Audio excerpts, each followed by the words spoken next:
Hello, everybody. Welcome to the Man Alone. There should be like a little jingle here. There we go.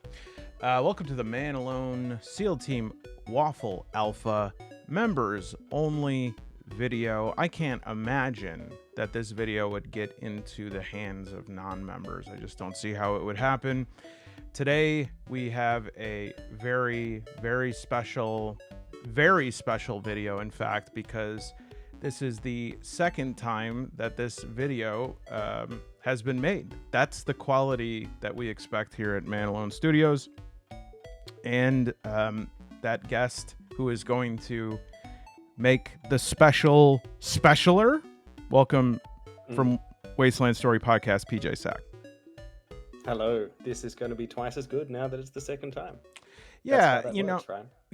I think you and I were both in agreement that the quality level of the last episode was just not up to par. Yeah. So much so that I deleted it accidentally. It must have been intentional at some level, Yeah, like the thing where it says that if you are showing up late to work, you really subconsciously are like resentful of your job. Yeah, exactly. That's probably what it So it's for the was. best, I'm sure. For the best. It really was, and I do think that the concept we have for today's video is going to be even better because, well, the topic is going to be the same, which is Fallout, but this time I thought we would do a little bit of a tutorial, a sort of like, when you first start a video game, it's going to run you through the paces, now jump over this, now climb up this wall, now pick up this, and here's a little bloat fly for you. Um, and so, since I am going to be doing a Fallout campaign, I thought, why not wake up in a vault and have you kind of be like my own personal overseer in my head? Beautiful. Fantastic idea. Let's do it. Um, I just want to make sure though that we hit the basic fundamental uh, uh, uh, information here, so that people understand the ethos that you have, the pedigree, the Fallout pedigree that you have. So, could you give a little overview? I know we talked about this in a previous podcast, but those who are uh, new here, what is your Fallout story? So yeah, I after Fallout being one of my favorite video games way back in the day, Fallout 2, to be precise, and playing the later games and stuff, before I even knew about before I even knew that RPGs outside of D&D existed, I discovered that there was this Fallout role-playing game a few years ago. But it was before I knew that solo play existed.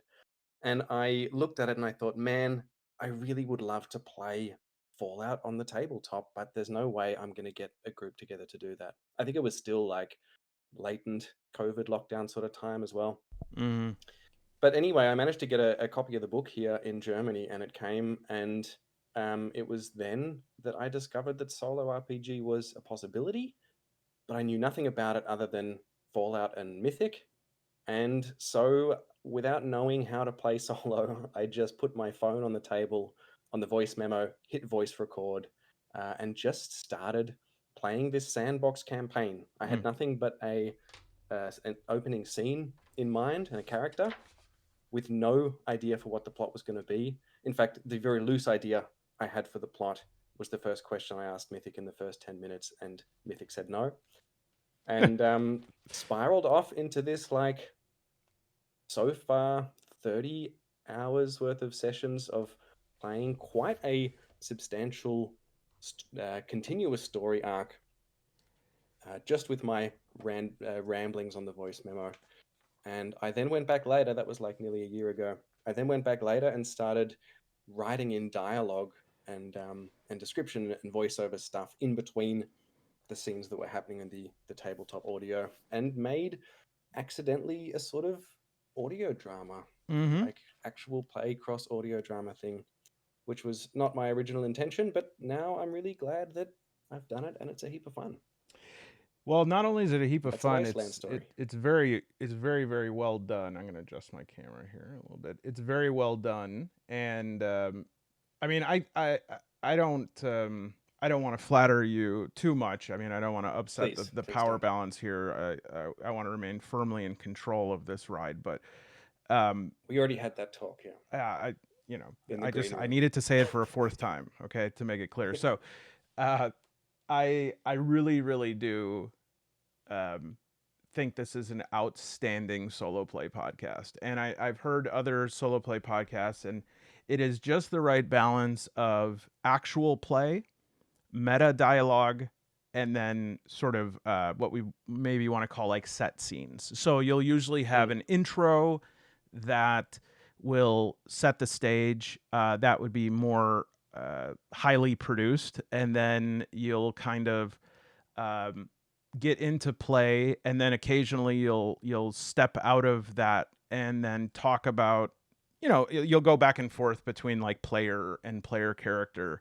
Is that fair to mm. say? Like that's how the episodes are set up? Yeah, sort of the player and then player character, and then also a little bit of meta stuff talking about how Mythic works, how I'm coming up with these decisions, how some of the mechanics in Fallout work, all that sort of stuff. It's a fun mix. Yeah, And and I do it so that way because I get bored hearing the same thing over and over again, so I need to keep jumping between things. yeah, I think like there are these solo and look, everyone's cup of tea is different. That's not the phrase. To each their own. You know, people like different things, but for me, I um the type of solo play reports that I like actually least are the after the fact, like the retrospective ones where it's like, Mm, okay, I solo played and now I'm going to tell you the story I wrote. Because to me, it's not that those stories are bad. I mean, they're quite good if the people really submit themselves to the process of solo play. The issue is that like there are lots of stories being told in the world right now. You know, books, mm, movies, TV shows, podcasts, audiobooks, all this stuff. And so you're really competing with a lot if you want to put your stuff out there on the level of like, oh, this is a story, it's a really good story. Then it's like, well, if you're not including like what goes into the sausage, then from a yeah, solo play perspective, I doubt that I want to read what you wrote as much as I want to read like East of Eden or a variety of any other, right. you know, sort of entertaining stories Yeah. that I can read. And actually, that is exactly why I did it, because when I was discovering the solo RPG thing and looking at what podcasts were out there, there were mostly those full narrative things, like the play report or Yeah, the narrative that came out of the play. And as someone new to the hobby, and I get this all the time from people who reach out to me, you do want to hear how the sausage is made, that's right. because you, it's really important, or at least can be really useful to hear how someone else is doing it. So at the very least, you can say that's not how I'm going to do it, but that's good to know that you can. Yeah, and So I yeah. think it's unfortunately, I think the reason that a lot of people do that, why a lot of people say, "Oh, well, I'll just play like I'll just give an after action report," I think might be the word for it. And the Mm, reason they think that is they go, "Well, nobody's going to be interested in hearing how I made this story." And it's like, I am actually sure. more interested in that than the story. Yeah, You know, I want to absolutely. see the I dexterity of you creating it in the moment. Yeah. So we're gonna actually do that, but because you know, I'm a I'm a scaredy cat. I'm afraid. I don't know how to solo play Fallout, and so I'm going to call on you to, you know, I mean, look, I'm not expecting you to know everything here, but maybe you could help me talk through just how we can get the campaign off the ground. And I can tell you, I have a character created, and maybe we can start Hmm. with that character. And then from there, I can try to figure out the tools that I have at my disposal for setting up a campaign. Now, I won't be using Mythic in this case. I want to see if we can use the extant materials on hand. I think we can. and just our imagination. But what I Mm. do have here is this pretty okay GM screen. I Oh, I don't have that. Yeah, there. Okay, let me tell you the one thing that I really cannot believe is not on here is uh action points is here in combat. Hmm. It tells you the action points, but it does not have a guide to action points outside of combat, and it does not have a guide for luck points using luck, and it does Mm. not have a guide as let me yeah, it has no guide to scavenging, which I would expect those things to Yeah. be on there. I just wonder if there's any is it that do they have interns make GM screens? Like that's my question because it always seems like if the person who made the game made the GM screen, there'd be a lot better decisions made. Yeah. I don't know. I don't have that GM screen. I actually don't have any GM screens. Oh, Um, yeah, it's an addiction of mine. they do have, and I think I saw it there. They do have an extra nice quality little sheet that comes with one of the kits, the GM kit, I think, that does have the action points and the luck points on it, which Yeah, I so think I saw in your pile there. what was actually the most valuable part of the GM screen is this extra booklet that you get with the GM screen. Mm, And which this I also don't have. booklet is, and I also have the perk cards. I know that somebody asked in a comment last time where I got dog meat, Mm, the dog. I just need to clarify that for YouTube censors and not talking about locally sourced. And dog meat is one of the perk cards. You aren't alone in the wilderness. You have a companion pet dog, requires charisma 5. And then there's also a special card just for dog meat that gives a stat loadout and yeah. the special abilities that you'll probably start with one of them and then I think you get more as dog meat levels up. And there's also rules for how to level up dog meat, which to me is just non-negotiable. Now, Mm, um, I do not have dog meat as my friend. yet. No, I do have a dog, Yeah. but my dog's name I chose to start with a dog. Did I not write it down? I think his name was like Glenn. Oh no, I Definitely. wrote it on here. I wrote it. Gary. That's right. This is Gary's Gary, profile. that's right. Why do I know Gary already? Yeah, Have we talked about Gary before? I don't know. We'll never know what was in that episode. No, we will because you recorded your side. So I have Gary. He's looking for his brothers, Glenn, Gary, and Ross. Yes, he has a brother named Gary again. And then here is Jorma, my Oh, survivor. that's a cool name. Yeah, I don't know. I just come up with these off the top. And then this is Jorma in combat. Nice. Because this is what my actual Fallout 4 character looks like. But I do think as I was painting this guy in, I was like, I think this is an elf because the ear there, but it's fine. I mean, Jorma's got. And then just for like, I found some other ones for like ghouls, not quite perfect. And then if I want a Gary replacement shit. Um, but other than that, I let's see. Okay, and then we got the dice. So this would probably be a good idea, just a quick overview, if you would. Would you do the honors of talking about the dice, and I can also talk about the combat or whatever. We can switch off. Do you want Yeah, sure. to? Yeah. So 2D20 system is pretty straightforward. I found, especially as a newbie playing, it was the first system I tried outside of D&D. And basically, you find your target number based on your stat plus your ability rank. If those are the words, it's not important. So, for Mm-hmm. example, lockpick, Joma wants to pick a difficulty 1 lock. What's your lockpick skill there? Lockpick is 2, and perception is that's the ability it's related to is 5. Right. And is it tagged, as in colored in the Nope. little box next to it? No, lockpick is not. Athletics, repair, small guns, and sneak, which I thought was snack. That would have been cool. Yeah. but We lockpick will is get to not. some snacking in a sec. So then, in order for what's the character's name? Is Is it Jorma Jorma? Jorma? Yeah, Yeah. I like it. Um, for Jorma to pick that lock, then you need to roll those 2d20, which is a standard roll, and then any dice that comes equal or under that score of 7, I think it was, Yep. is going to be a success. So if you roll those 2 dice, I rolled a 15 and a 15. excellent. So that is a terrible fail. Yeah. Jorma clearly needs some snacks before being able to pick that lock. Yeah. So that would be considered a fail.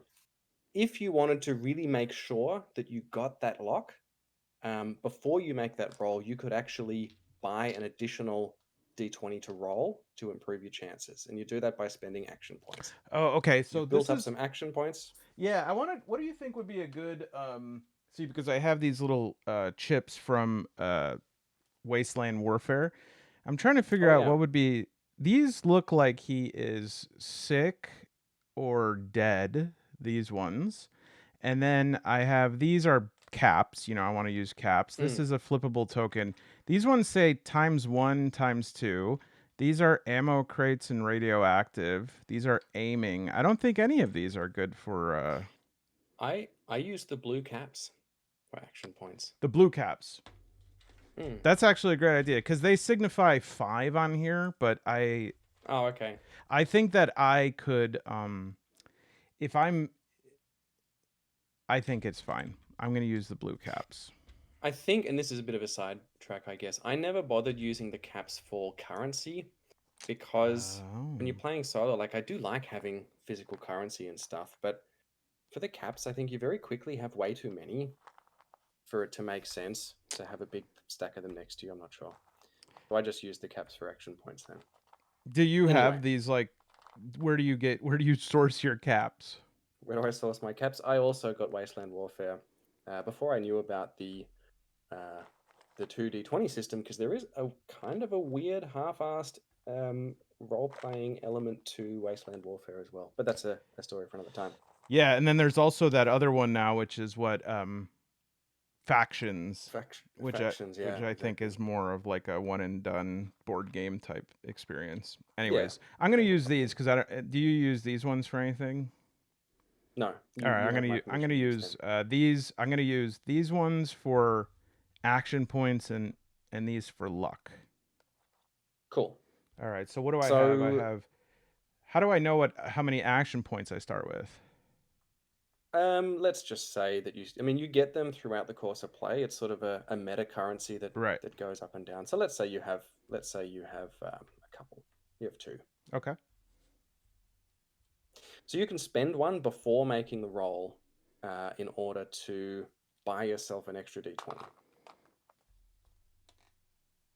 So do that, All buy right. the third d20, and then make that lockpick attempt for the first time.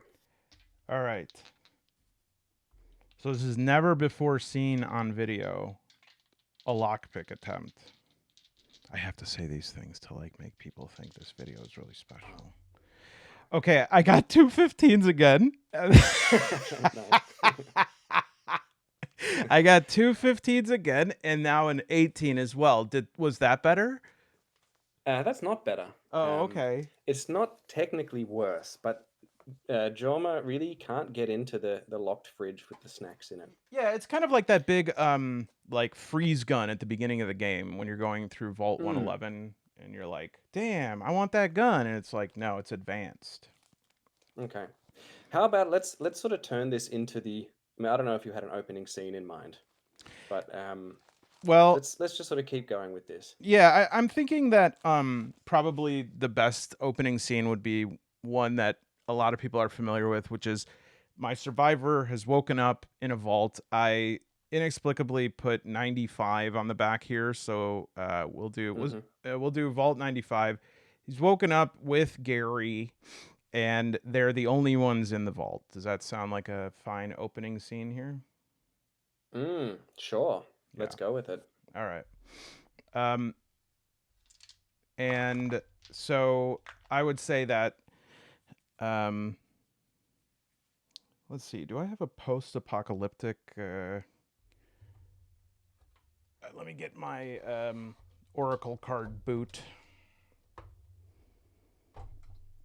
So can I ask you a few questions about the scene, or Please, you want to please, no, go in one keep going, cards? keep going, keep going. Is it loud? Are there sirens going off, alarms going off, or it's strangely quiet?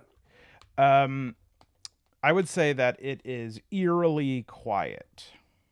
Hmm. There's a flash going on, like an alarm that's. It could have been that the alarm's been going on for a while, and I didn't. I just got decryoed. Okay. Okay, got decryoed. And it's completely empty. The vault then is in sort of a bit of disrepair. Mm-hmm. Is the vault currently occupied by undesirables? So I would say that I don't hear anyone human, but I do hear chittering. Like, Okay. I mean, this is something that if you're new to playing with an oracle or something, this is a really good example of what you can do. If you're trying to establish this scene, like you said, you wake up alone in the vault. You can then start asking questions of your oracle, whether it's mm-hmm. mythic or whatever you're using, and say, make that a question: is it inhabited by undesirables? And make that roll, and it says yes, and then you can say, okay, so I hear this chittering. Right. Yeah, you can sort of like take control. You don't have to like get. I'm looking through these oracle cards right now and trying to figure out. I don't have a post-apocalyptic one. I've emailed them to asking for it, but I have a sci-fi and a cyberpunk one. I'm trying to figure out which one's better, but I don't need either of these. I don't need any. No, I don't need an oracle book or an oracle card's permission. I just like using stuff like this. Both sure, PJ and I are uh, card boys, yeah, as they say. Um, card carrying card boys. yeah, we're card carrying card boys, and so I think I'm gonna go with cyberpunk. I'll probably be able to adapt that better. Um, Yeah, but yeah, I don't. I also am just like having a hazy recall of the video game and sort of putting some stuff together from that. sure. So let's say then that you start sort of creeping out and you know something's wrong because of the quietness. Usually you'd be hearing like the voices from the cafeteria, or I don't know. Yeah, Not yeah, sure if you knew you went into deep freeze or not. yeah. Either way, So basically, did I know that I went into deep freeze? I'm gonna use my yeah, I knew I went into deep freeze, but I thought that I was going to be there for a very short amount of time. okay.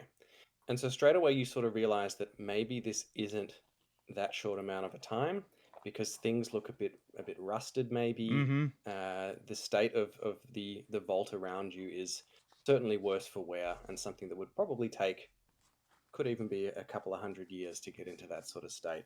Yeah. So you start creeping out, and you see on the opposite side of the cryogenic chamber, you see like the security locker, which has been busted open, and you see like a couple of weapons in there. Oh What yeah. weapon do you see? So I see um is there a weapon one on here?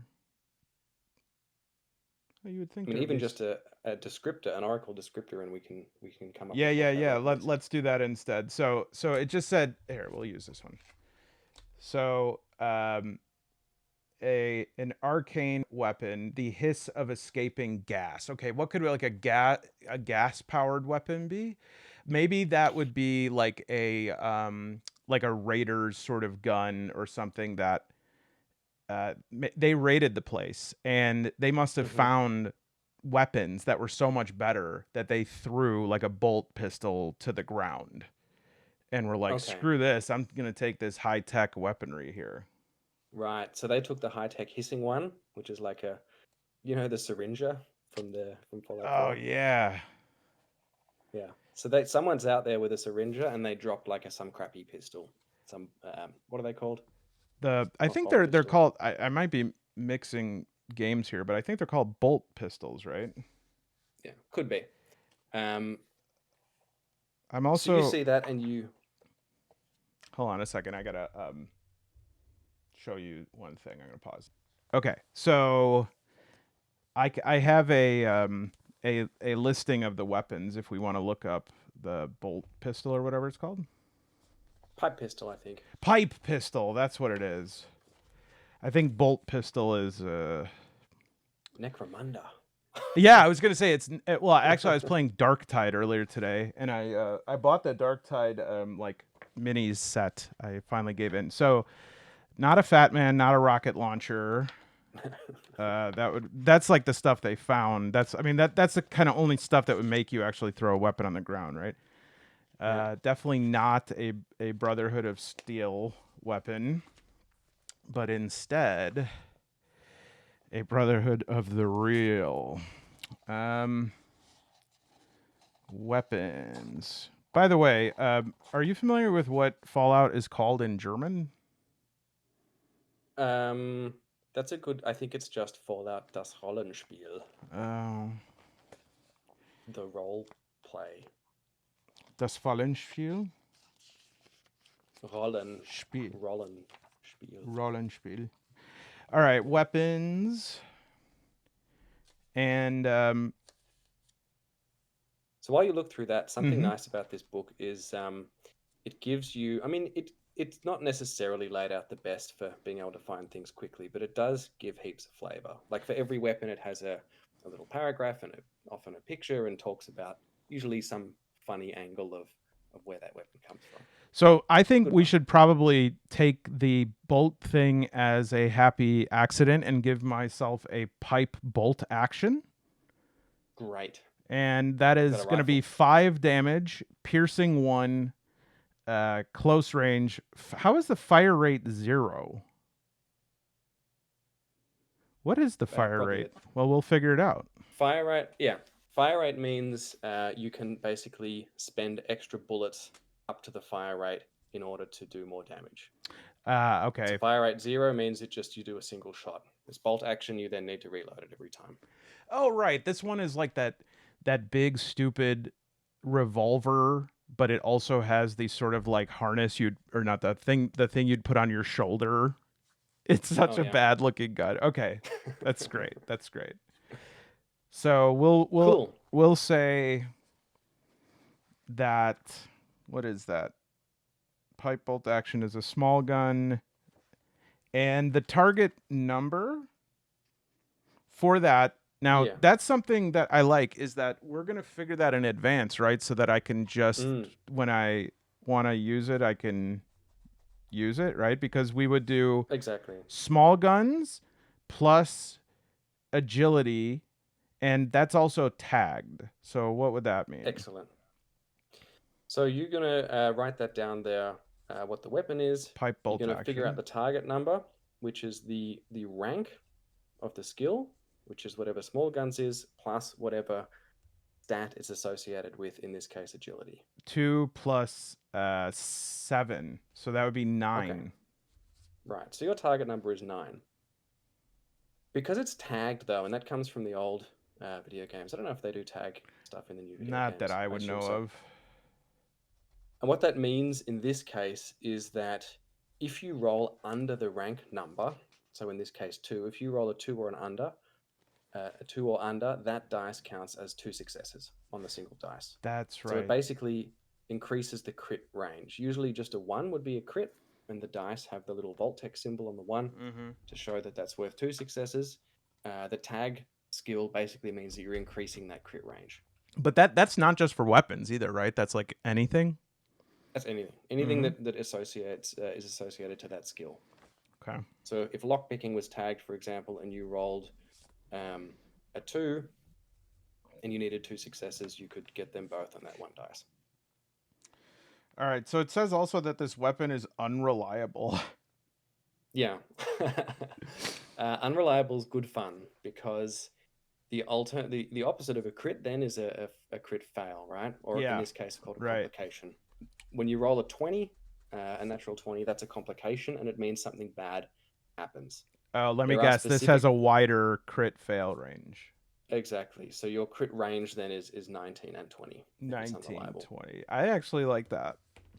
Yeah. And so it means, like it even says in the book, there are set things it can be, like for a weapon, maybe the gun jams, it's going to take you an action to clear it. Maybe you used more ammo than you thought. Maybe the bullet was a dud. But then it also says you can put in hilarious narrative consequences. And when I Yeah. play, I really like to use that complication for narrative things, and Yeah. sometimes really big story changing ones. You know. I think we could probably just keep the other thing. I had a switchblade, which is a melee, and then I also put in unarmed, um, Yeah. because you can always fight with your mitts. And then pierce is the effect of the pipe bolt action, and the pierce is, if I recall correctly, this only happens, um, like the effect of it, right? It adds an additional effect to it on an additional success. Was that? No, we'll get that in. We'll get into that when we get into combat and fight for So, your life sounds good. in a second. Mm. Oh, I see. Okay. Because All right. you said you heard chittering, right? I heard. Yeah, I heard chittering, and I hear the pitter patter of little feet, but like not in a good way. Not in a good way. So I think then as you go, you step out of the cryo room and you're a bit sort of hazy still, Yeah. and you see, and maybe you can ask Mythic there. We know that there are chittering, and we know from the tutorial of Fallout 4 that the chittering are these little cockroach radroaches, Yeah. which I think is the first thing that happens in that game. Um, why don't you ask your Fate Mill, are the radroaches feasting on someone? Okay. Uh, yes, but that person is long dead. Maybe their clothes, Okay, their bones, they're just like doing the asobuco or whatever, the bone marrow. so long, long dead. Like they Yeah. weren't killed Yeah, this recently. thing looks So like that means something from an archaeological dig site. okay. So there were also a vault dweller that when whatever happened when this vault got emptied and you got stuck in the cryo, that's when they died. Mm-hmm. And so these bugs are then sort of crawling over this skeletal figure with its torn, faded vault suit. And there are three of them doing that.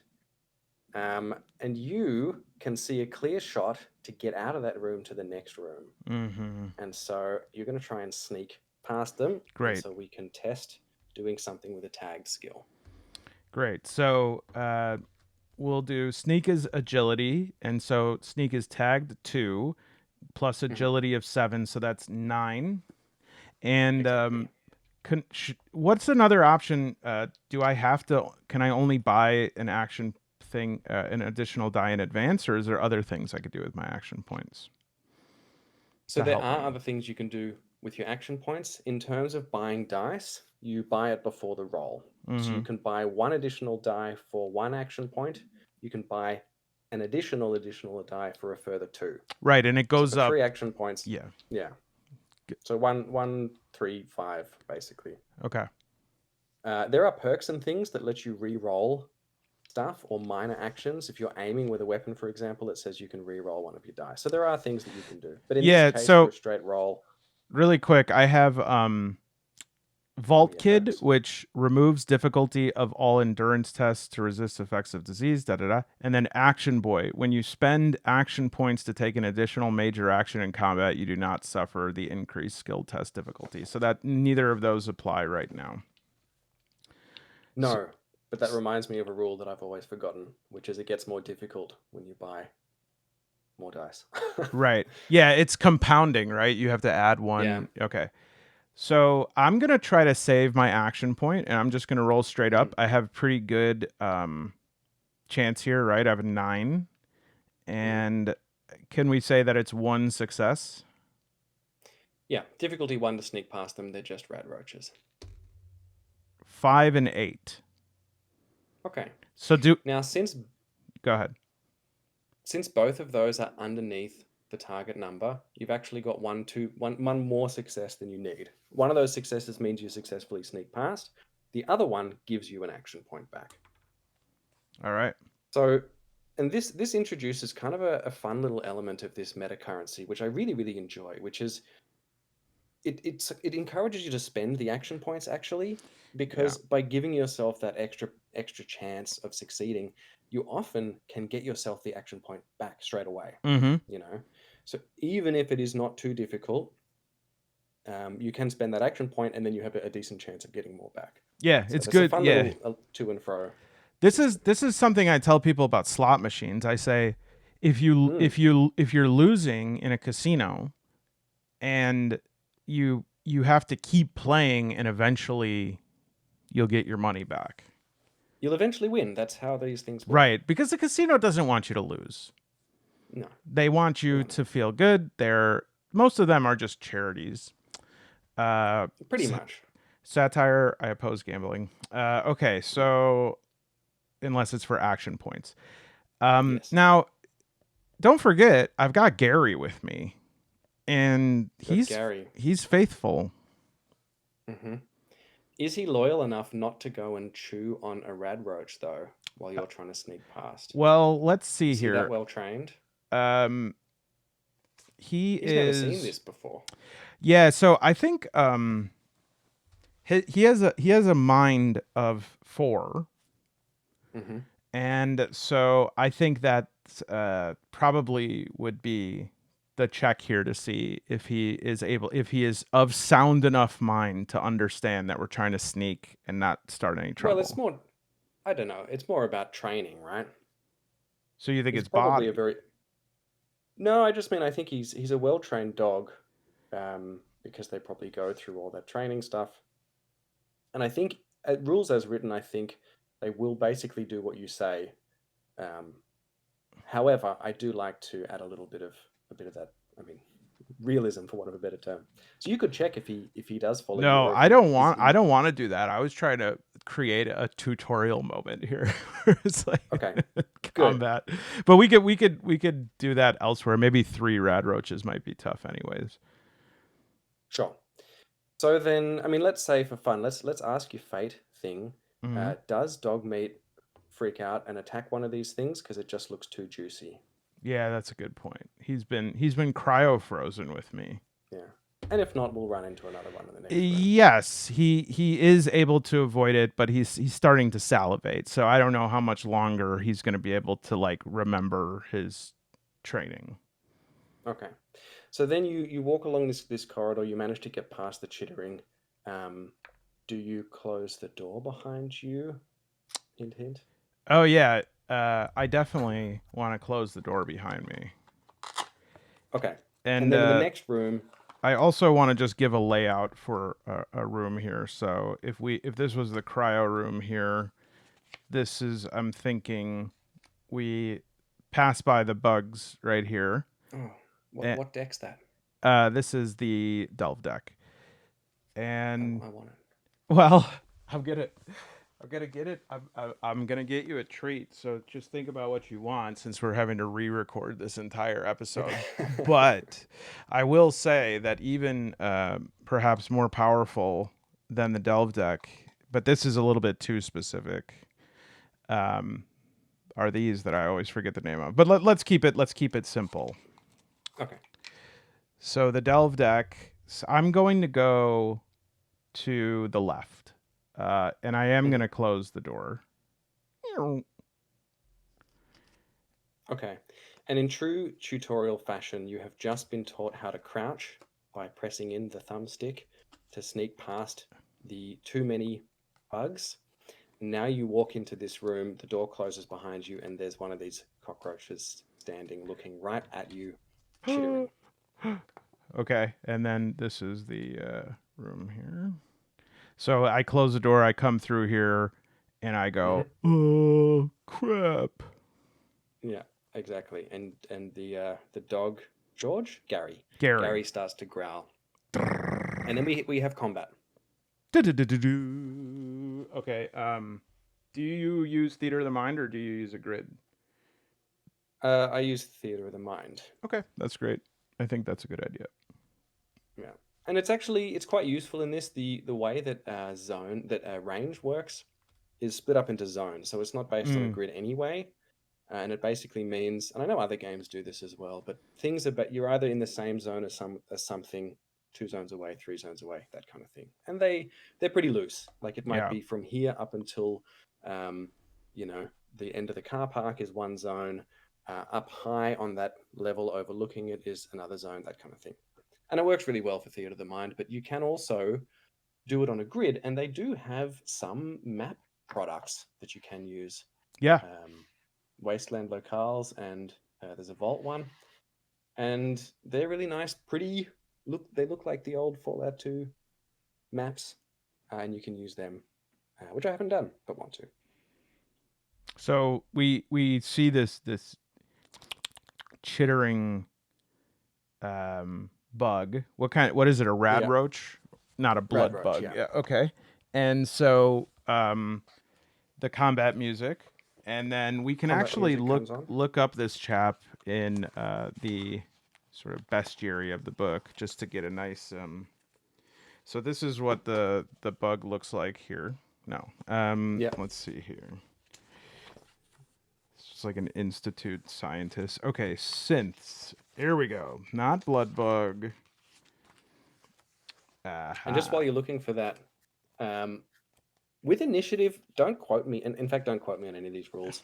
I tend to, if I can't find something, I just sort of go with what makes sense to me because it doesn't matter. It doesn't. I don't know if the initiative, like everyone has an initiative number.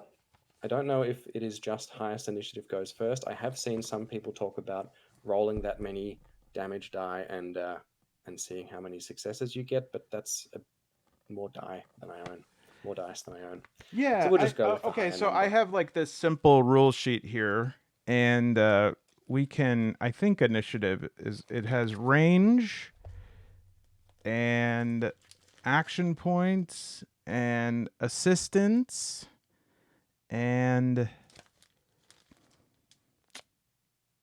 No initiative. it doesn't. I could have sworn I just saw the word initiative somewhere on one of these things, but yeah, that's fine. Yeah.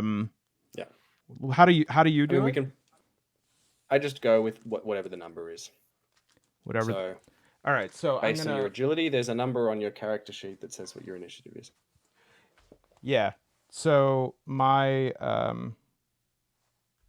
initiative is 12, and Mm-hmm. the initiative of the rad roach is not even 9. Okay. I So think it's you as can go simple as first. that, right? It's just like my I think it initiative's is, and higher than your initiative. yeah, I think so. I mean, I guess you could make it variable if that's more exciting. Um, but whatever. This is nice and I simple. found it. I found it. Let's just see what it says, just for funsies. All right.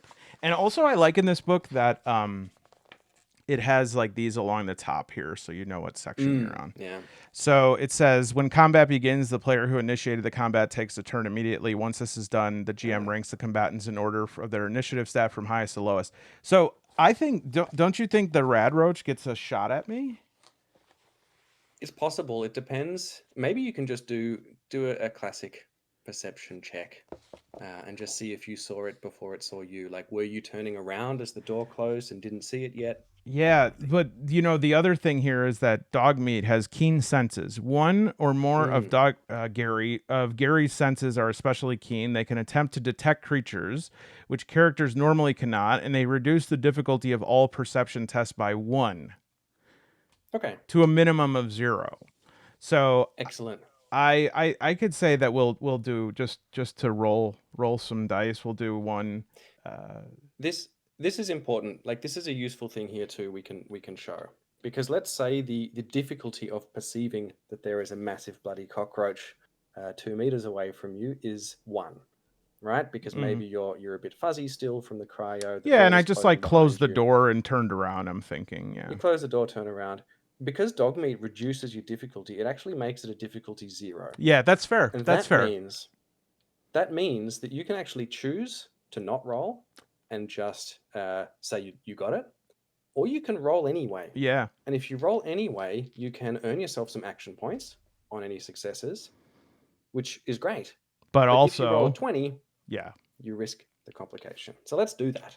yeah, I'm going to risk because, as But I stated, before you do though, what target number do we have for uh, perception? oh, okay. So is it just perception? You can just do a straight perception roll, or you could argue that this is survival perception. I'm not sure. I Hmm. use survival a lot in this game, probably more than I'm supposed to. Yeah. Um, I would say that I'll give it survival. So we'll do 5 plus 1 is 6. mhm. But that no, it should modify perception though, which makes me feel that it shouldn't, like, because Shouldn't be survival. yeah, survival I think would only be endurance type tasks. So I would look, the way Okay. that I do it is I look at what I'm using and then I say to any of these fits. So for perception we have energy weapons, no, explosives, no, lockpick, no, pilot, no. That's it. So it's a straight roll for me. Okay. Cool. So we're trying to hit a 5, 2, and 11. So I do get an action point and no bad No complication. no baddies. Excellent. And that's a nice little bit of gambling for Yeah, fun there. I like that. In I games like the specifically. risk. I like the risk, and I also like Mm. the rewards. And when you're playing yourself, it's really fun. Then if you had a roll to 20, you're like, yeah, well, I pushed it. Now something bad's going to happen. Like now maybe three of his friends crawl down Right. behind you from the lockers or something, you know. Yeah, the classic like haha, and then Yeah. oh crap. Really Cool. quick though, I wanted to see is, and we don't have to if you're planning on talking about this, but like luck points. I do have 5, and Mm. I wanted to establish a lot of people I don't know. I would assume as I was reading through this that people would be like, "Oh, luck is a slop stat. Like you don't need it." I learned very early in playing Fallout 2 that that is not the case in Fallout, and luck is hugely effective. Okay, well, luck here is you may spend a luck point to introduce a helpful fact. Stacked deck, you can use luck to change your default attribute number. So my luck being 5, I wouldn't do that yet. Lucky No, timing, interrupt normal initiative, misfortune, reroll dice. So that's the one we might use. You can reroll 1d20 up to 3 damage damage dice by dice. spending 1 luck point. Yeah, that's what I use it for mostly, I think. Okay. So we have You, Radroach and me in a hallway, yes, and Gary. Gary's hungry, and I don't blame him. yes. I'm pretty hungry too. And if you would have asked me 187 years ago, would I ever eat a Mm, Radroach? I'd say, I don't know what that is. But now mm, I'm saying, bon appetit. yeah, make a good steak. And just as a stand in for the Radroach, just so that we have something here, I'm going to grab a little trinket. Yeah, this will work.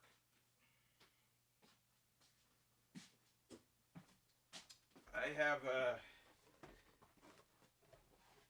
an unpainted from Age of Sigmar. Are you able to see what that is? Oh yeah, cool.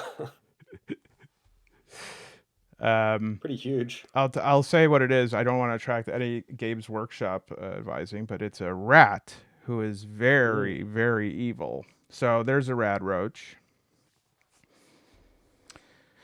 And we're in combat, right? So I We're in would say though, combat. because that perception is 0, I'm not saying that I have the drop on it. I'm just saying that I'm not ambushed. Well, it says, as it said in the rules, which I didn't actually know, but it says they or he or her who initiates combat gets to go first, and then the others are ranked by initiative order.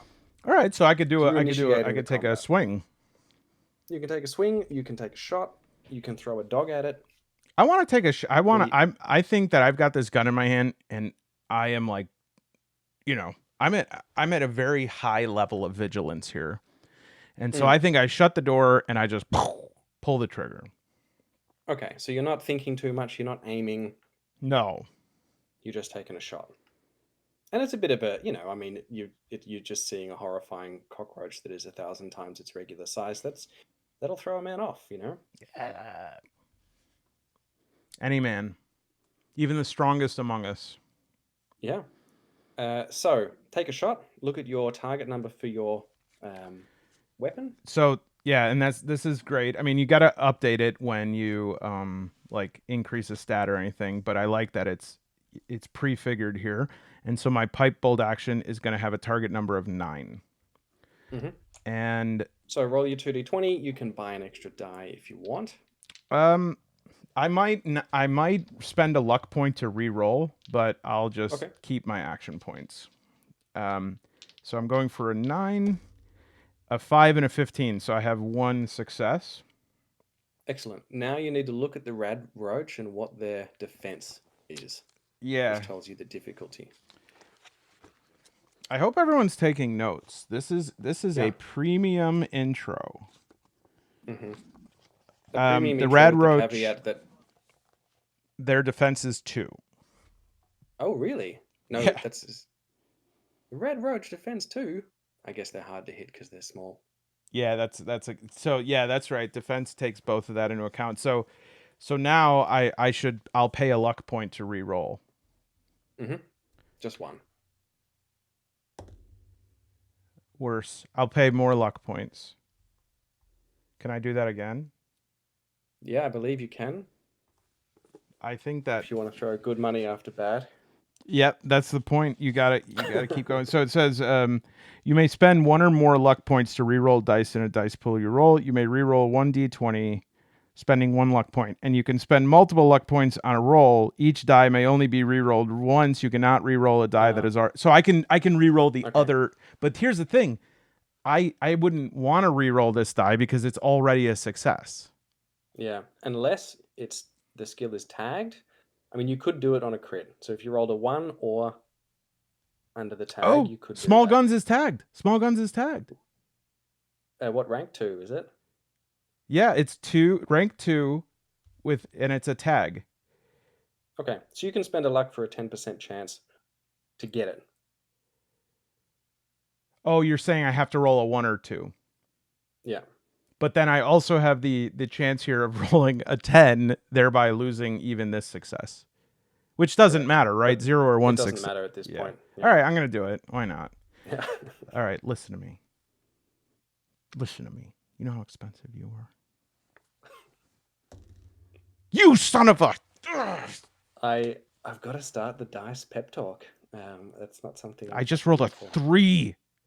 Oh. Do you see what happens though when you do the dice pep talk sometime? Because this dice is adolescent and it'll be like, Mm. nee. So, I okay, I don't think he was failed. probably trying. He just couldn't quite get there. I missed. Okay, you miss. What about my ammo? What And do I do with my ammo? so you spend an ammo. You took a shot and you narratively picture what happened, how you missed. You freaked out. Your hands are still cold from the cryo, and you sort of jerk the trigger, and it ricochets off one of the lockers. Yeah, it is such a bad shot.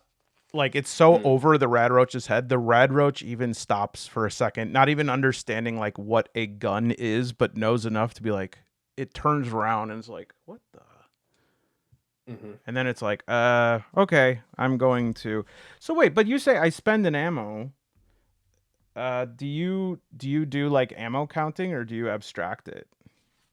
Ammo counting, I definitely do. That's something I really wanted to introduce. In fact, I do ammo counting to a point where I reduce the amount of ammo that I find in the wasteland significantly, and the amount of loot that I find in general, because I want it to be more old Fallout survivally Yeah, and less Bethesda Fallout backpacks full of rocket launchers that is something that I type saw was that experiences. people were like, you get way too much too early.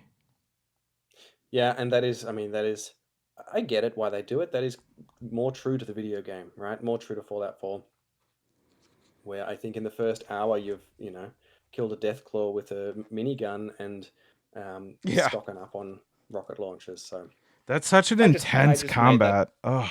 yeah, I just made that flavor choice. I wanted it to feel a bit grittier, and so I just significantly reduced the amount of stuff that I find. All You right, I'm actually have trying to to just choose. I know that I rolled originally I had a whatever the normal 10 millimeter pistol was, and so I had 16 ammo for that, but I'm trying to figure out Mhm. a pipe bolt action is going to use. It doesn't say what ammo it has.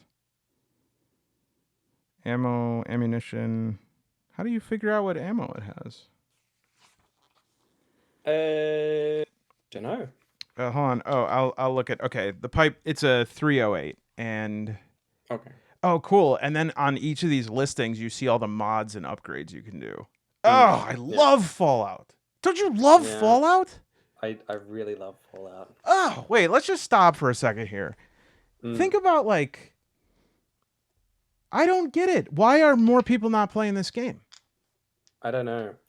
Although I have seen it a little bit of a uptick, strangely, just recently, and I don't know why. I know in my Discord, a few people have got it out and started playing group games with it and really loving it. I don't know. It's just a slow burn, maybe. Let's do an exhaustive list. Let's go back and forth really quick and talk about all the Mm, cool things that you could do in this game. So modifications. You could take any weapon and you can change its sighting. You can change its hmm grip. You can change its hmm length. Yeah, I mean there are like some weapons have more or less mods. You could change its paint scheme. What Yeah. else you got?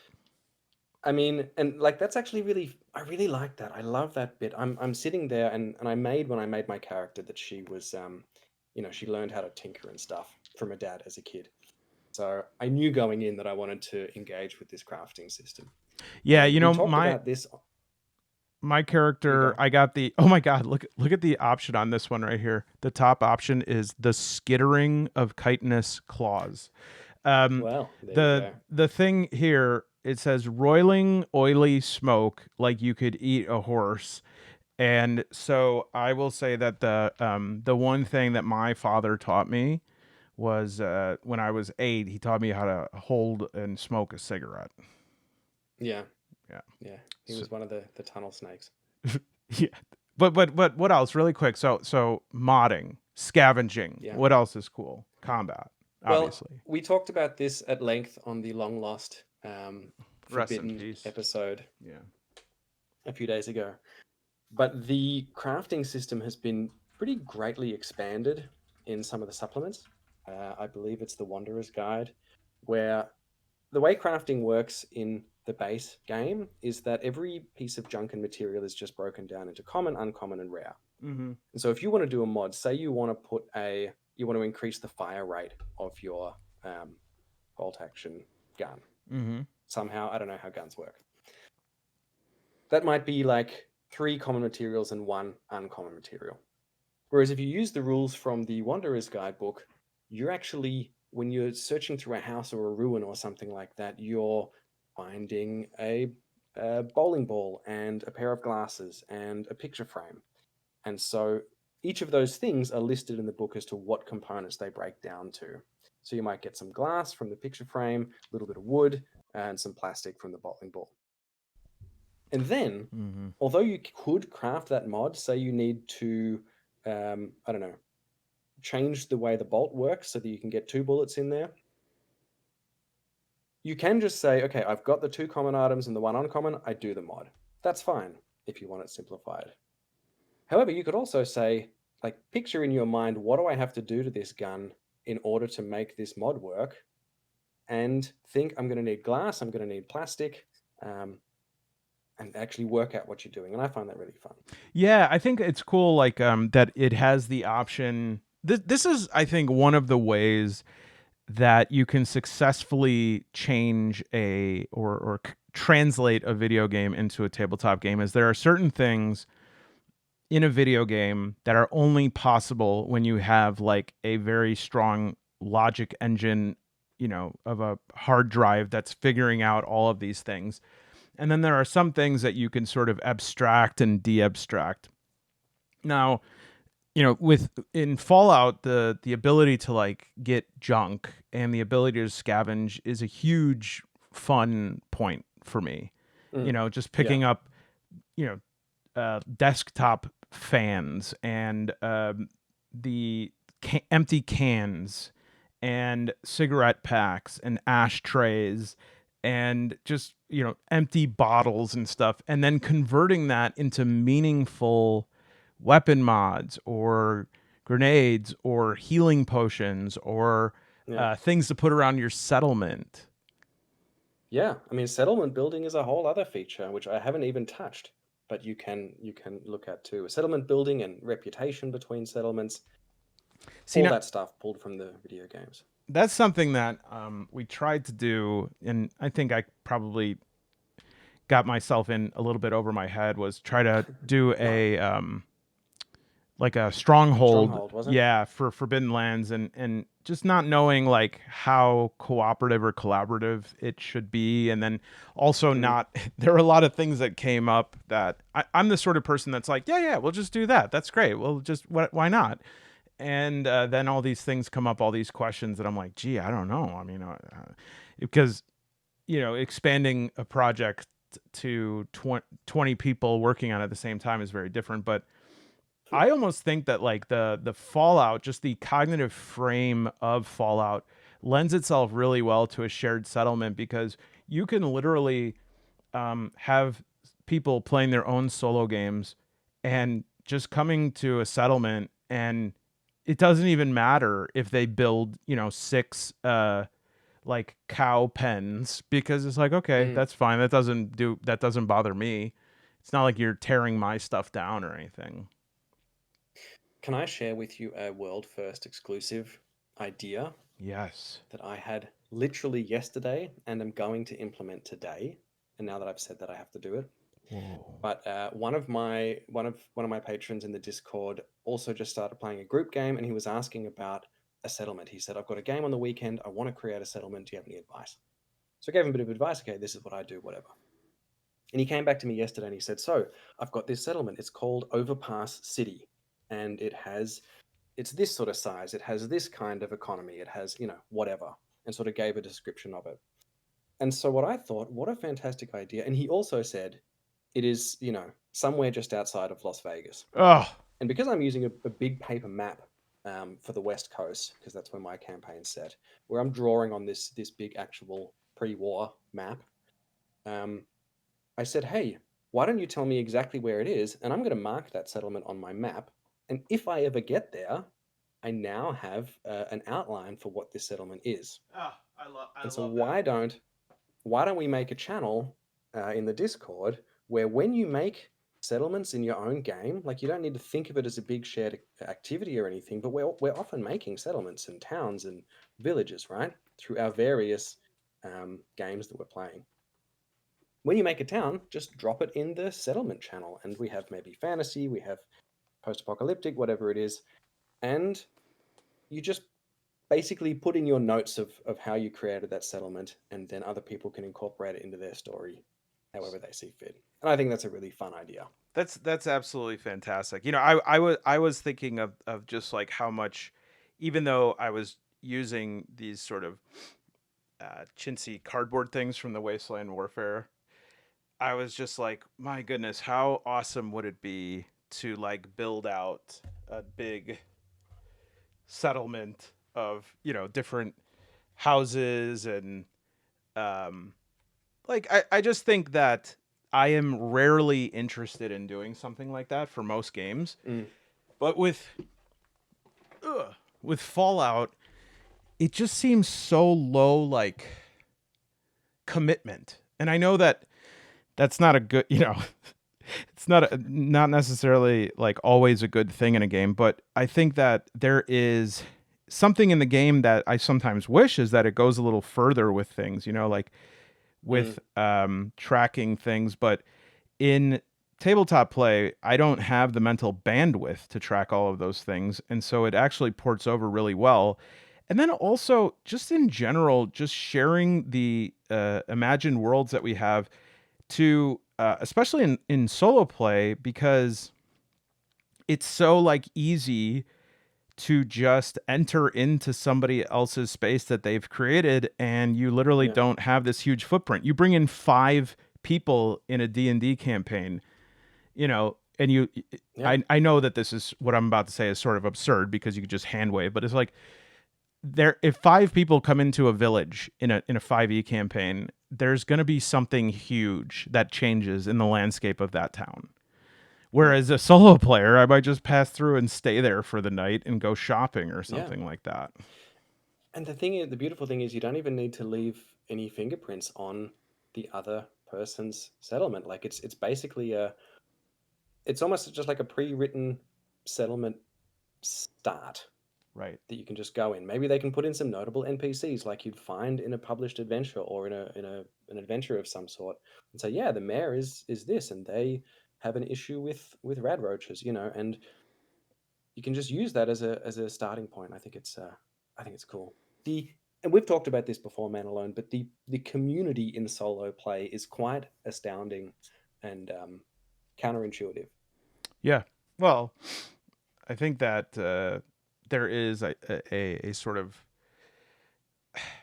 there's absolutely no exhaustion in terms of communicating and accommodating the whims of others because you're playing in your own head, and even the most introverted people, well, perhaps not the most introverted people, but even most introverts like are they're they still desire that interchange, that interaction, and it allows that to happen on a scale that is like very comfortable and very easy and very accommodating. So I think it's great. Mm, All yeah. right. So let's make sure that we do some combat here. Uh, and Bug's turn. we haven't even seen what it looks like. Now, I will say this: Gary uh, can assist, can do a bite, and Gary Hmm. has an initiative. Well, it doesn't list initiative for Gary, but I there is forget. a bite like action here with a target number of Yeah, 7. I forget exactly how it works. Whether they act on your turn before or after you. Um, I usually, with my companion, I usually just sort of have it narratively work when it works. So Yeah, because he could I also think, assist me with stuff, but oh, it says yeah. initiative as PC. Oh, okay. Yeah, So then he can go and do a bite. yeah, let's do that. So that's target number 7, and I am gonna pay 1 here because I want to get a chomp. Hmm. You've got to get two. I got 2, 6, 5, Excellent. and the bite is 2 vicious physical damage. Okay. So Dogmeat leaps over and grabs this thing after you miss your shot, and let's see how bad he hits it. So I just rolled 2 of these, right? Hmm. 1 plus effect, and the effect is vicious. Ooh. Okay. So I can't see exactly. You've just got a face Yeah, on just one a of the dice, face. right? Yep. And the other dice is blank. The other dice is blank. Okay. Um, so let's just say turn the other dice to a single hit, like the bullet hole. Okay. This confused me a little bit to begin with. And you don't have to use the custom dice. You can use a d6, obviously, and it tells you what's what. This confused me a bit initially because I thought that the effects, as in the little Fallout face, are only effects, but actually No. they count as a damage as Yeah, well as it's normal. 1 plus effect. Right. So in this case, that would be 2 damage. And then you look at what effect you trigger. You triggered vicious, which means for every effect roll, it's an additional damage. Why is it 2 damage though? Oh, I Uh, see. Because there's 2 here. I forgot that we exactly. turned that. So it's 2 damage plus effect, and then we'll look up what vicious means. Hmm. And I believe that is, and I'll say it like this: I believe, and usually I'm wrong, but I do think that that is one thing that is in the um, GM guide, and of course now I can't Ooh. find it. But we'll just look up what vicious means. Ooh, I can't wait to see what vicious is. Come on, Gary. I want do it, Gary. Okay, damage effects. I hope this is the last time that I hope Gary's face is the last thing that this rad roach ever sees. Damage effects. All right, vicious is on page 30 and 89. And okay, vicious. Poison, radiation, vicious. The attack inflicts +1 damage for each effect rolled. So I guess that would just be 3 damage then. But if there was like Exactly. multiple effects, it would also. Yeah, yeah. Um, And two dice for damage is really quite low. I mean, you're rolling what, yeah, 5 for your gun? yeah. He's a little boy. Just Um, a little extra. yeah, and so this would be 3 damage on this. I mean, is it okay to just say this good for nothing radroach? Absolutely. HP is 6, so that brings down to 3. Okay. And now the radroach has a body plus melee target number 6. Hmm. And does he roll 2 dice? Yeah, everything's always 2, but you may want to ask. You could ask the Fate Mill who he's attacking. Is he? I mean, it's maybe likely that he's going to go straight for Dogmeat because that's the most immediate threat. Yeah. Yeah. Well, so where did I just see last night that there was a fairly reliable list for like who gets attacked? Let me think here for a Hmm. second. Because well, NPC attack here, well, you tables know is what I'll something do? I want more of. I'll do dyadic. I'll do a dyadic d20, and we'll do um. It Love the probably should be dyadic weighted d20s. different. You know what? No, no, no. He's going to attack Gary here, but in the future, I'll Okay. roll outline and solid to see. He's going to attack Gary. That makes the most sense. And so he's got target Hmm. number 6, 15, and a Gary's def- 5. So what's Gary's defense? Gary has a defense of 1. So he does So he hit hits. Gary, but he's got 1 Oh, hit and it's radioactive. Blank. Nothing. So excellent. Gary uh Gary like moonwalks backwards and Mm, it's truly hmm. mocking, because dogs don't even really know how to walk backwards. Yeah, and And it's really impressive when they do. and I'm screaming. Now, you got to really zoom out here and realize how ridiculous this is because I'm fighting a roach and Gary is moonwalking backwards and I'm going, "You trying to fight Gary? You son of a." But I'm just yelling at a roach. I mean, it's Mm, ridiculous, but hmm. now The absurdity of life. I'm going to spend cuz I want an extra die cuz I can't believe what he's done to Gary. Yeah. And before you roll, you can take a minor action as well. Instead of moving, you can take a minor action to aim, which means you're Yeah. going to get to re-roll one of those dice as well. I take a cuz I get one major action, one minor action. Yeah. All right. So you're going to roll 3, you get to re-roll 1. I got 3, 5, and Crit. Oh, baby. so. Oh, baby. But I know that I'm gonna do it, but I want to go through it right now because I want to make him pay Mm, for even scaring Gary. But first, should I roll to yeah. see where I hit him? Yes. It's less important with a roach, I think, because they're all body. I hit this roach in his left arm, which is also his Mm, entire body, yeah. and I For just wanted to insects, roll it's that. always body, I think. And that's another mechanic as well. So you can generally you take a shot and then you randomly roll where you hit, which is a bit weird. Yeah, But I guess guns aren't that accurate. Um, However, you can do a minor action to aim for a specific body part, which you might do if someone is not wearing a helmet, for example, or have a weak spot in their armor, that kind of thing. And it increases the difficulty, but you get to choose where you shoot, and there are perks that help you do that too. what is the effect of crit now? So I would be rolling Uh, 5 for these, but I got a crit. Yeah. Now this is something that I struggle with the language. You didn't actually roll a crit. A crit is something different, which we'll talk about in a sec. But because you rolled a 1, that means that die is worth 2 successes in itself. So I got And then what? 2 extra action points. Right. I mean, you rolled 4 successes in that roll, right? Yeah. Just brutal. So you gain yourself 2 action points, which is great. And then what a crit is if you do 5 damage or more in a single damage dice roll, that is what's considered a crit. And a crit has a mechanical effect depending on where you hit them. Got it. Okay, so I see what you're saying. So the actual thing that a crit on this level of rolling does is it just counts for 2. Exactly. Okay. So now I'm going to roll 5 damage dice, and this Hmm. has a piercing effect. Yes. So first you can check if the roach has any defense, like any armor. No, well, it's immune to radiation and poison, but it has no physical or energy defense. Resistance, damage Res- resistance. That's what I mean. yeah, no, nope.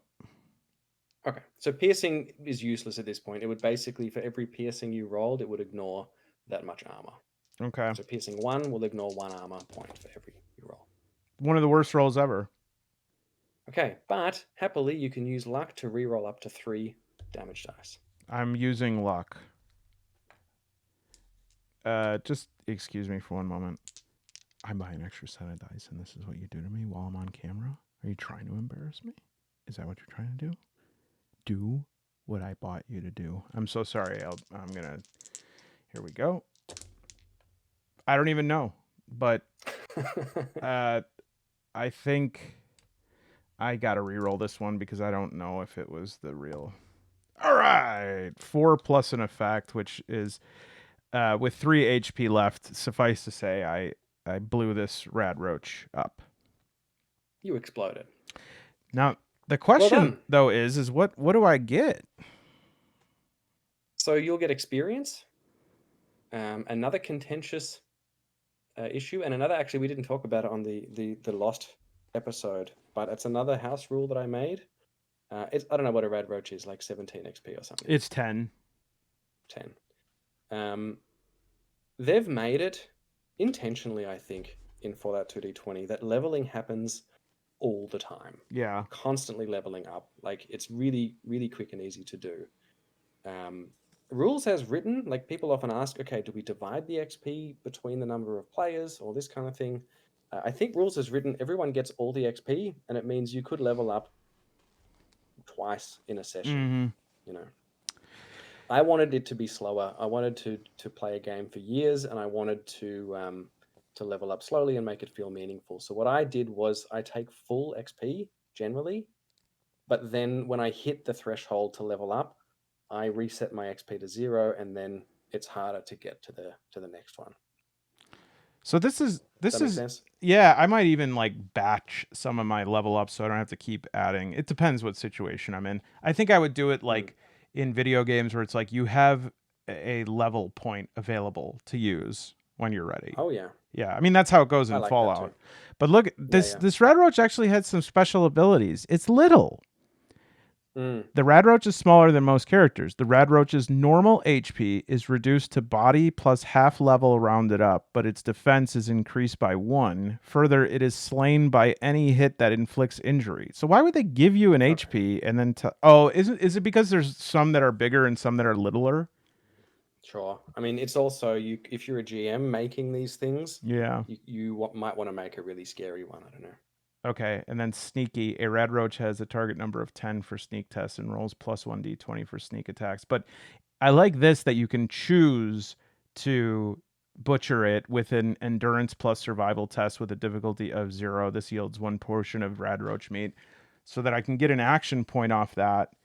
And I don't Hmm. even know, like I very rarely take radroach meat other than an early game, Sure. but it would be what But endurance plus survival. yeah, but if you're leaning into the survival stuff, like I'm not doing so much hunger and fatigue and that kind of thing. Like we talked about encumbrance, I'm also not doing that much of. Yeah. But I just make sure I eat every day, Mm. and food in Fallout you use for hit point recovery as well. Well, the last thing, because we're at an hour and 20 minutes, the last thing I wanted Mm. to address, and this could be like a good, I think if we do this, it'll be enough for people to get going. What if I have found like a chest? Yes, excellent. Eh, You get loot. There is loot. The GM screen thing, the screen booklet that came with it, is a whole scavenging guide. I don't know if that can also be used for loot, but Yeah. it well, it has loot tables. So I probably need to, the one thing that's not here, which I wish were here, which is very easy to make, but just like a table to roll to say what type of loot is this, you know? Yeah, that does exist. I think it's in other books. Yeah. That's one complaint people have as well, is that the scavenging rules, which should be, actually no, it's the traveling rules, which should be in the core rule book, are actually in one of those extra little booklets. So this does have other found items, and it rolls ammunition, armor, clothing, food, beverages, chems, weapons, oddities, but Right. there is this you have to look at the location that you're in. Yeah. And so I don't know what a vault falls under, residential or military probably. And we don't have to worry about that right Mm. now. But just as an Yeah. example, why don't I do a d20? Yeah. Say. I mean, this is more less for what's in a container, but more for like searching the room, for Yeah. example. And this could be military, like there was a locker with a gun in it, so we could say that this is the military part of the vault, not the residential. All right, so I rolled ammunition. Hmm.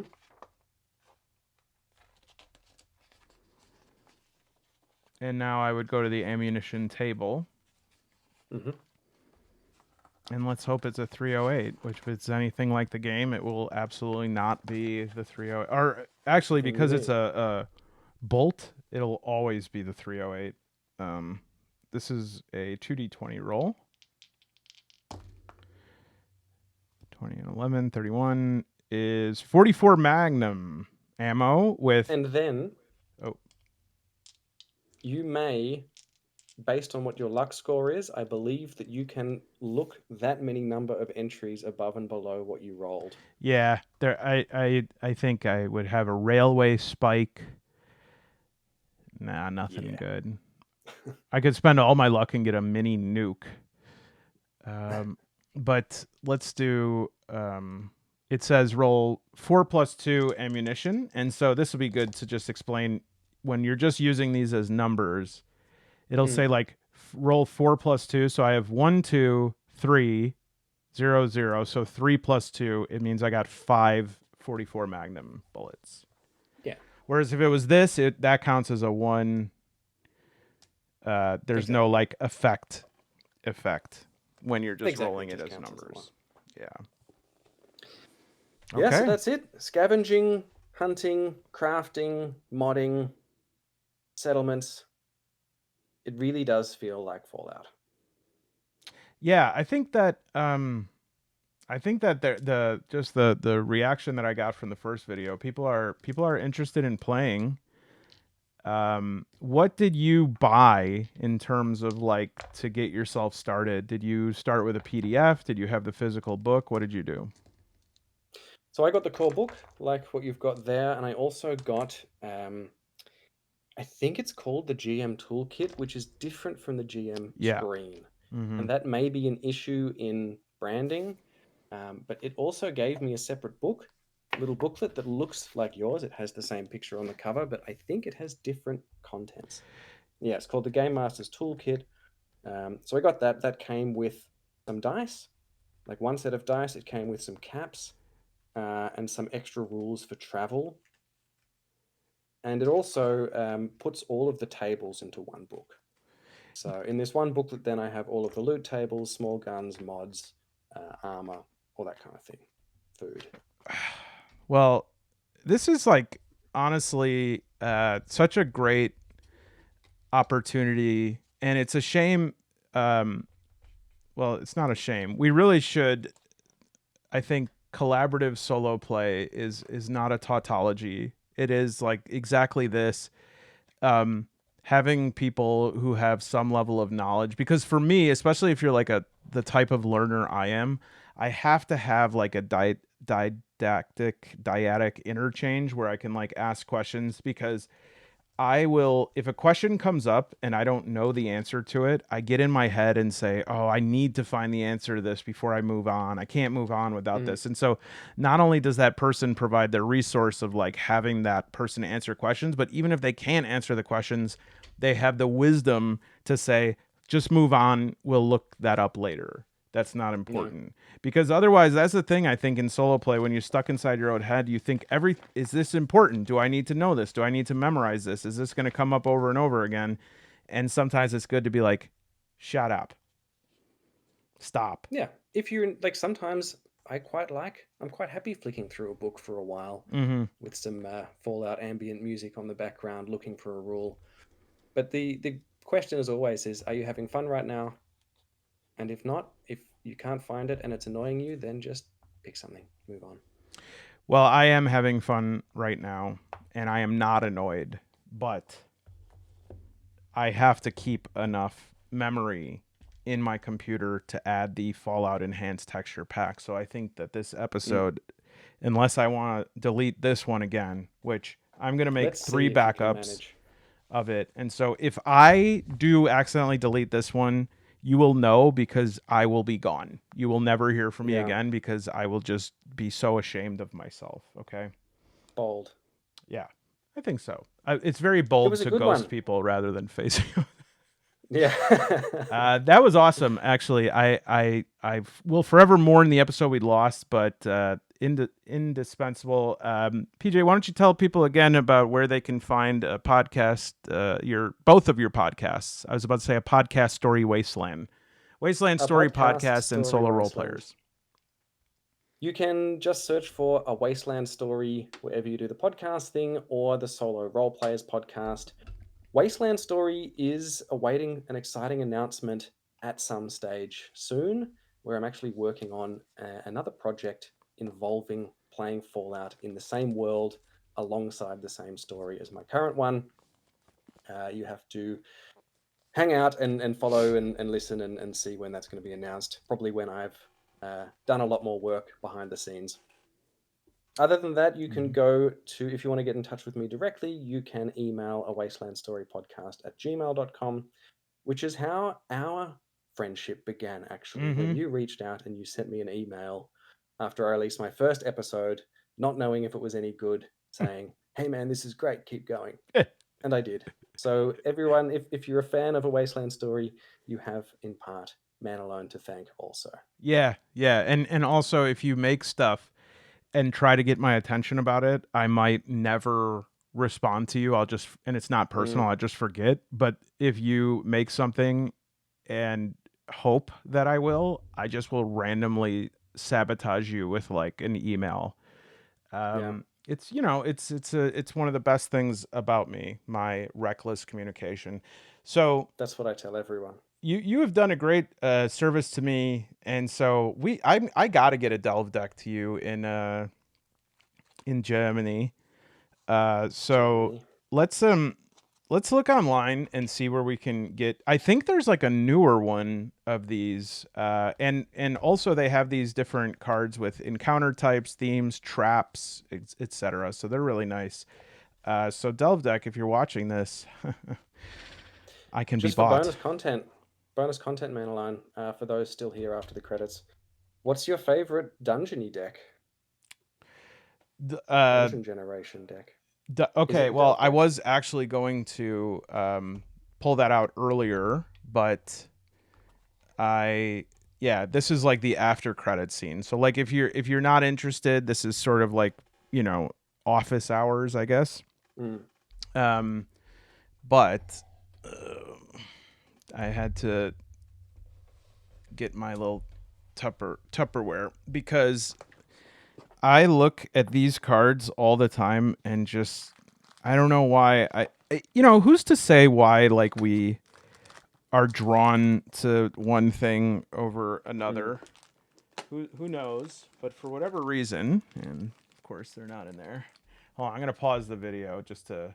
All right, now these are, and I hope to get even more of these, which is why I've got a slightly larger tup. But these are by O1 Games, and they are Mm. I like a this. big card too. Yeah, they're tarot sized, and so usually I had to search far and wide for like these tarot sized cases for things, which currently are holding Hmm. paper clips, which does not. Now they're not. And so there's like dungeon, right? And on the back of the card is so much good info. That's where the tarot size like really Ah, comes in handy. And they're also marked and like numbered. But then I have additionally different sort of like zones. This one I'm not sure. I think it's so this is the one that they make like these blueprint cards. I think that these are the classic stack of these.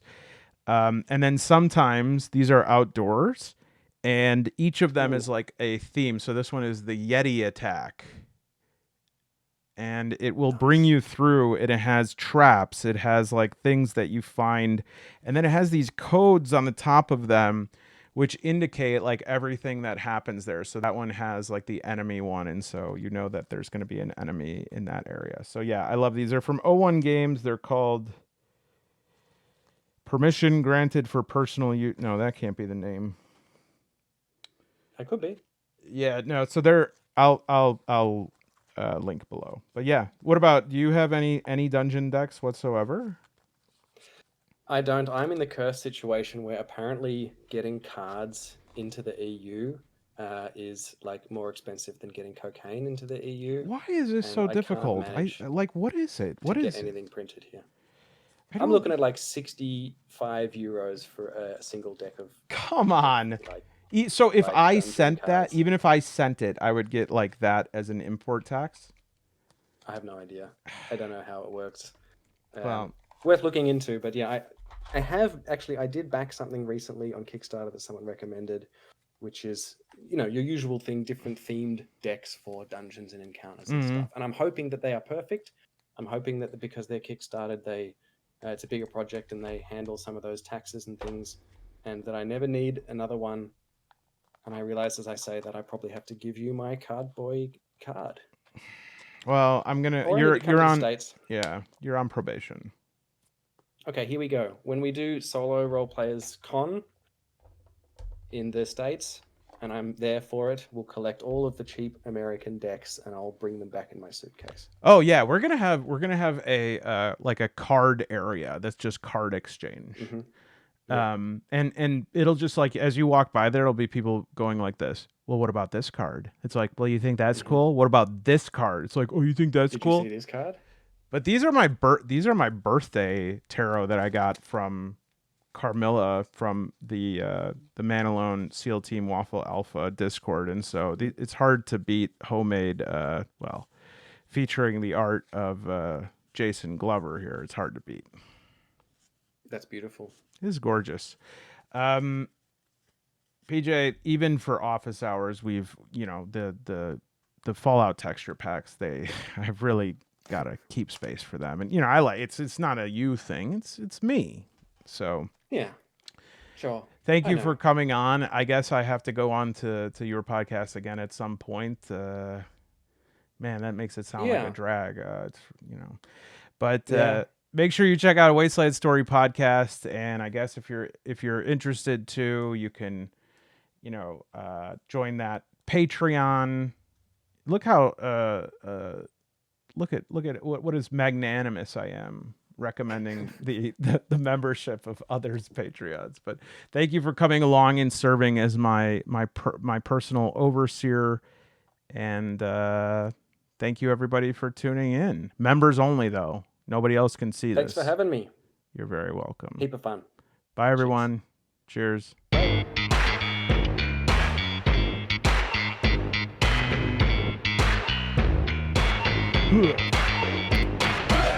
Oh no, I'm supposed to add somebody.